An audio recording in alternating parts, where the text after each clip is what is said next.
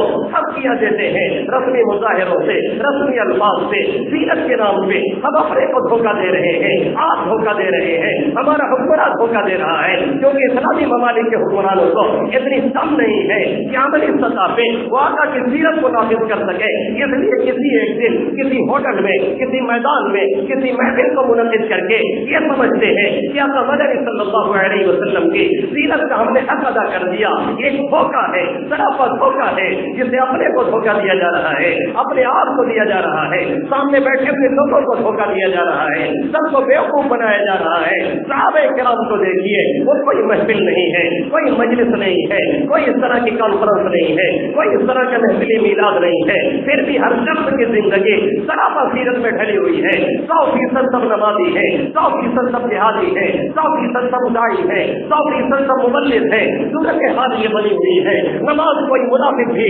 چھوڑنے کی ہمت نہیں کرتا ہے، اگر مسجد میں کوئی نہیں آتا ہے اس میں منافقت کا لیبل نہیں بلکہ کفر کا لیبل لگ رہا ہوتا ہے۔ آج صورت حال یہ ہے کہ مسجد میں آنے والے 100% ہے عام نمازی، کہیں 1% ہے، جمعہ میں آنے والے 5% ہے، عید اور بقرعید میں آنے والے 10% ہے۔ کیا یہی سیرت ہے جسے اپنا کر کے صحابہ کرام آگے بڑھے تھے؟ کیسر و کسرا کے مڈیروں کو ہلا کر کے رکھ دیا تھا، اور کیسر و کسرا کے اندر وہ تباہی مچائی تھی، وہ تباہی مچائی تھی آقا کی سیرت کو لے کر کے۔ وہ بھر کی جماعت ہے، ایک طرف 8000 کا لشکر ہے، جنگ قادسیہ اٹھا کے دیکھو، جنگ موتا اٹھا کر کے دیکھو، غزوہ احد اٹھا کے دیکھو، غزوہ خیبر اٹھا کے دیکھو، فتح مکہ اٹھا کر کے دیکھو، وہ بھر کی جماعت آقا کی جماعتوں کی، آقا کے جانشینوں کی کہیں پہ جاتی ہے، ایک ہنگامہ اپنا پاپا کر دیتی ہے، کیونکہ انہوں نے کسی کیریکٹر، کسی ڈائریکٹر کے اور کسی ہیرو کے غلامی نہیں کی تھی، آقا کی غلامی کی تھی۔ 8000 کا لشکر ہے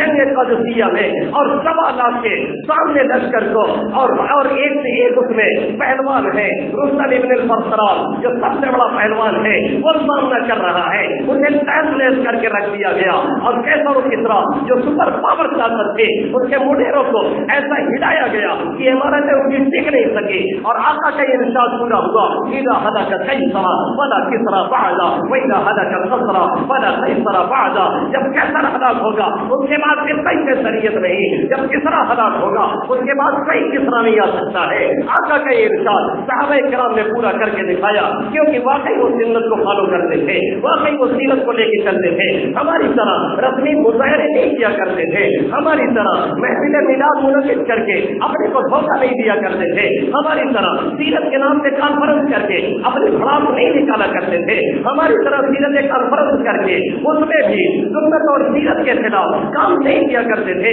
ایک طرف سیرت کی محفل ہے، دوسری طرف نماز قضا ہو رہی ہے، ایک طرف سیرت کی محفل ہے، دوسری طرف صاف بج رہا ہے، ایک طرف سیرت کی محفل ہے، دوسری طرف قوالی چل رہی ہے، نعت نبی بھی پڑھی جا رہی ہے، تو بھی اسی ساز پہ، تو بھی اسی دھن پہ، تو بھی اسی میوزک پہ، جس کے بارے میں آقا نے فرمایا میری آمد کا خاص مقصد یہ ہے کہ میں ناچ گانے کی چیزوں کو مٹا کر کے رکھ دوں۔ آقا کی نعت ہے، اسی میں ساز بج رہا ہے، اسی میں موسیقی چل چل رہی ہے، اسی میں گانے ہو رہے ہیں، اسی میں قوالی ہو رہی ہے۔ آقا کی سیرت ہے، اسی میں مرد عورت کا اختلاف ہو رہا ہے۔ آقا کی سیرت کے نام پہ جلتے ہیں، اسی میں 18 مسجد کو قبضہ کیا جا رہا ہے اور ناپاک کیا جا رہا ہے۔ اس سے زیادہ شاید باہر کے لوگ اس بارے میں جانتے ہو۔ آئیے لوٹ کر کے صحابہ کرام رضوان اللہ تعالی علیہم اجمعین کا وہ طور طریقہ اور وہ طرز اپنایا جائے جس کے بارے میں آقا نے فرمایا لقد كان لكم في رسول الله اسوة حسنة لمن كان يرجو الله واليوم الآخر وذكر الله كثيرا۔ تمہارے لیے اللہ کے حبیب صلی اللہ علیہ وسلم کی زندگی میں بہترین نمونہ ہے کس کے لیے؟ جو کہ اللہ کا ذکر کرتا ہو، کثرت سے اللہ کو یاد کرتا ہو، اللہ پر یوم آخرت پر یقین رکھتا ہو، ایمان صحیح ہو، پھر اس کے بعد اللہ کو یاد کرتا ہو، اللہ کرتا ہو، اللہ کی یاد دل میں رکھتا ہو، پھر وہ سیرت سے فائدہ اٹھاتا ہے، پھر اس کی زندگی بدلتی ہے۔ آئیے عہد کیجیے کہ آج سے سیرت کی کتابیں ہم اپنے گھروں میں صرف رکھیں گے نہیں بلکہ پڑھنے کی کوشش کریں گے، اپنی زندگی کو اتارنے کی کوشش کریں گے۔ اگر ہر شخص یہ طے کر لے کہ روزانہ ایک سنت کو اپنی زندگی میں اتاریں گے اور جو خرافات ہے اسے ترک کرتے رہیں گے، ہمارا معاشرہ آپ بھی آج بھی ایک جنت نما بن سکتا ہے۔ یقین مانیے آج کے اس معاشرے کو جو برائیاں خود کی طرف سے چاٹ رہی ہیں اور تباہ کر رہی ہے، اور معاشرے میں ہر شخص جو دوسرے سے پریشان نظر آ رہا ہے اور ہر ایک جو دوسرے سے خدمت ہونا ہے اور شکایت کر رہا ہے، نہ کوئی بھائی کا چہرہ دیکھنے کے لیے تیار، نہ کوئی باپ اپنے بیٹے کو دیکھنے کے لیے تیار، نہ کوئی بیٹا اپنے باپ کے سامنے جھکنے کے لیے تیار۔ یہ صورت حال جو بنی ہے، اگر سیرت کو اپنایا جائے یقین مانیے سیرت سے مؤثر اور کوئی چیز نہیں ہے جو ہمارے معاشرے کو تبدیل کر سکے۔ سیرت مصطفیٰ پڑھے ماجد خود کو انسان اگر بنانا ہے ورنہ ان رسمی مظاہروں سے نہ آقا کا حق ادا ہو سکتا ہے، نہ ہماری اور آپ کی زندگی میں کوئی تبدیلی آ سکتی ہے۔ اللہ ان چند باتوں میں مجھے بھی عمل کرنے کی توفیق نصیب فرمائے۔ آپ سبھی حضرات کو آمین یا رب العالمین۔ وما علینا الا البلاغ المبین۔